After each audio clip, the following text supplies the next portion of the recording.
안녕하십니까. 공정거래위원장 주병기입니다. 지금부터 3개 재당사의 담합 사건에 대한 심의 결과를 말씀드리겠습니다.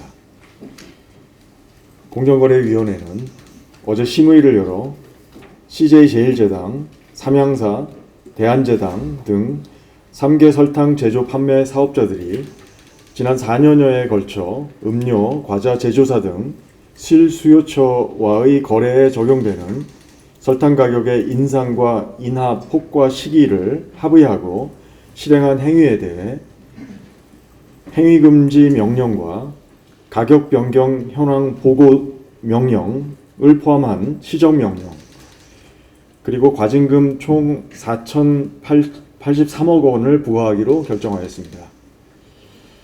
설탕산업은 식원자재 생산자를 보호하기 위해 국가가 무역 장벽까지 세워 안정적인 수요를 국내 생산자들에게 보장해주고 있습니다.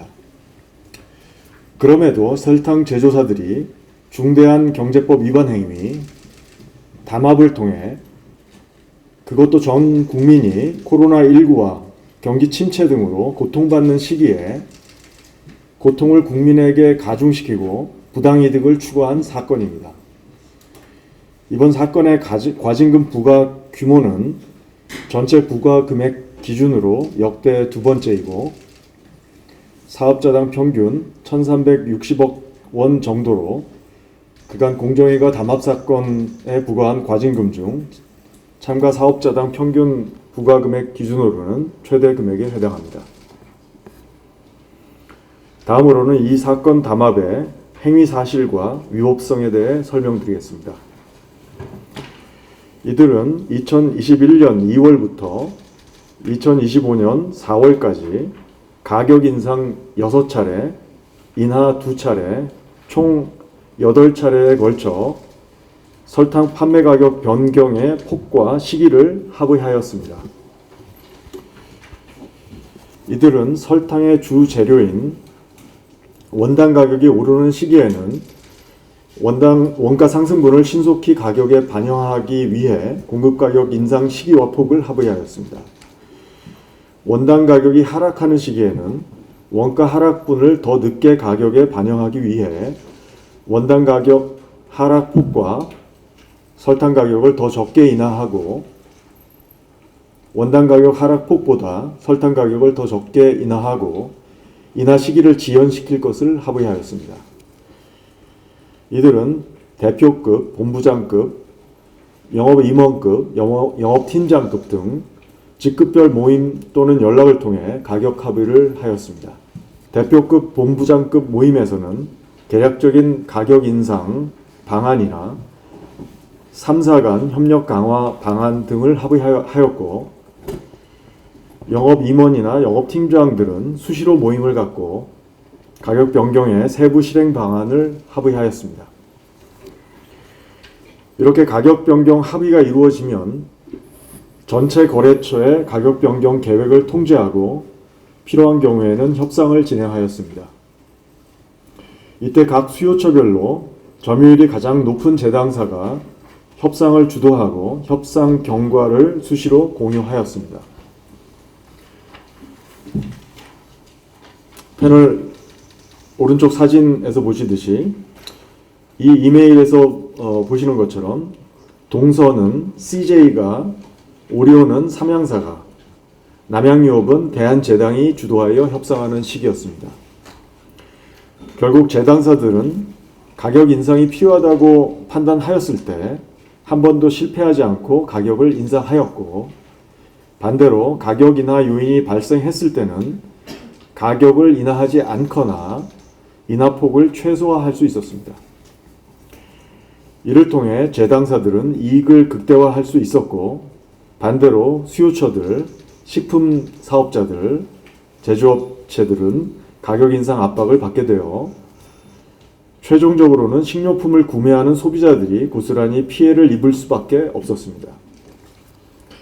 설탕산업은 진입장벽이 높은 시장이고 재당사들은 이러한 진입장벽을 활용해서 안정적인 수익을 창출하면서도 자신의 이익을 극대화하기 위해 담합을 했다는 점에서 비난 가능성이 매우 높다고 할 것입니다. 더욱이 이들은 2007년 같은 혐의로 한 차례 제재를 받고도 다시 담합을 감행하였고 2024년 3월 공정위가 담합조사를 개시한 이후에도 1년 이상 담합을 유지하는 한편 공정위 조사 정보를 공유하고 공동 대응하고 논의하는 행태까지 보였습니다. 다음으로 이 사건 조사 경과에 대해 말씀드리겠습니다. 공정위는 2024년 3월 재당사들에 대한 현장 조사를 실시했는데 이들은 2007년에 담합으로 처벌받은 바 있어 담합 사실을 철저하게 숨기기 위해 실제 회합 및 전화통화 등을 통해서만 연락을 하였습니다. 이 때문에 현장 조사 당시에는 명확한 합의 증거가 발견되지 않았으나 재당사 간 가격 논의가 있었다는 점을 추정할 수 있는 일부 정황 증거를 확보할 수 있었습니다.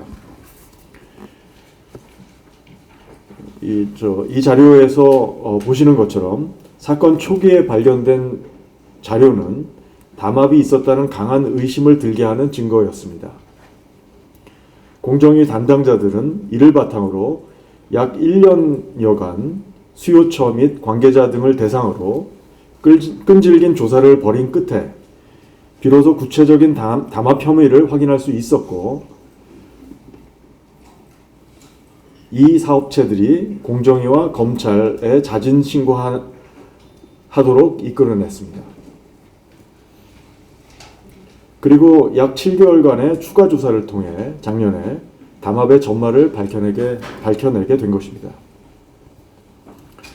마지막으로 이 사건의 기대 효과와 향후 계획을 말씀드리겠습니다.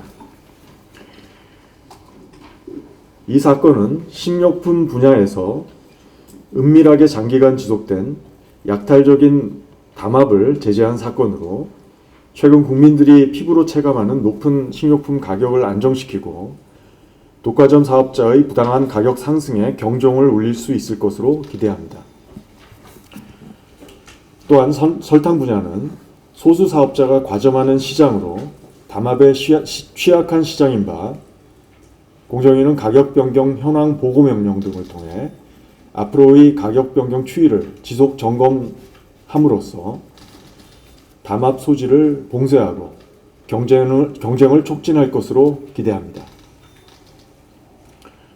공정위는 앞으로도 국민 생활과 밀접한 식료품 분야의 담합에 대한 감시를 강화할 것입니다. 현재 진행 중인 밀가루, 전분당, 계란, 돼지고기 등 담합 사건에도 신속하게 처리하여 법 위반이 확인될 경우 엄정 조치할 계획입니다. 이를 통해 담합은 공정한 경쟁 질서의 근간을 훼손하고 다수의 경제 주체, 소비자들에게 피해를 야기하여 강력한 경제적 제재가 이루어져야 하는 불공정 행위라는 인식이 사업자들에게 확산되도록 노력할 것입니다. 추후에도 이와 같은 민생을 침해하는 담합을 엄두조차 내지 못하도록 대응해 나가겠습니다. 부당 이득보다 더 큰 수준의 과징금이 부과되도록 제도 개선도 추진하겠습니다. 담합 과징금의 법정 상한을 관련 매출액의 20%에서 30%로 높이는 관련법 개정과 함께 시행 세칙과 고시 개정을 통해 법 위반을 억제하는 수준의 경제적 제재가 부과될 수 있도록 하는 방안도 추진할 계획입니다. 이상으로 설명 마치겠습니다.